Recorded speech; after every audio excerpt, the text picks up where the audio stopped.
നമ്മുടെ പുതിയ ടെക്നോളജിയിൽ വരുന്ന വാഷിംഗ് മെഷീനുകളിലെല്ലാം ഒരു മിനിമം പ്രഷർ ഉണ്ടെങ്കിൽ മാത്രം വർക്ക് ചെയ്യുന്ന രീതിയിലാണ് അത് ഡിസൈൻ ചെയ്തിരിക്കുന്നത്.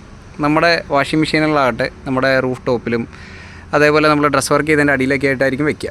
മെയിൻ പ്രശ്നം എന്ന് പറഞ്ഞു കഴിഞ്ഞാൽ നമ്മുടെ വാട്ടർ ടാങ്കിൻ്റെ ലെവലും നമ്മുടെ വാഷിംഗ് മെഷീൻ്റെ ലെവലും ഒരേപോലെയോ ചെറിയ പൊക്ക വ്യത്യാസമൊക്കെയാണ് വരുള്ളൂ.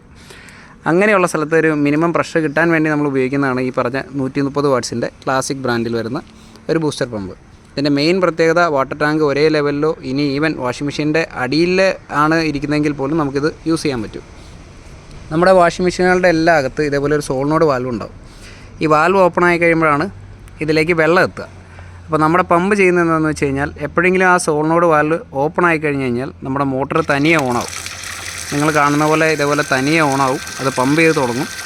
അതേപോലെ തന്നെ ഈ വാൽവ് ക്ലോസ് ആവാൻ നേരത്ത് ആ മോട്ടർ തനിയെ ഓഫ് ആവുകയും ചെയ്യും. ഏകദേശം 4800 രൂപയാണ് ഇതിൻ്റെ കോസ്റ്റ് വരുന്നത്.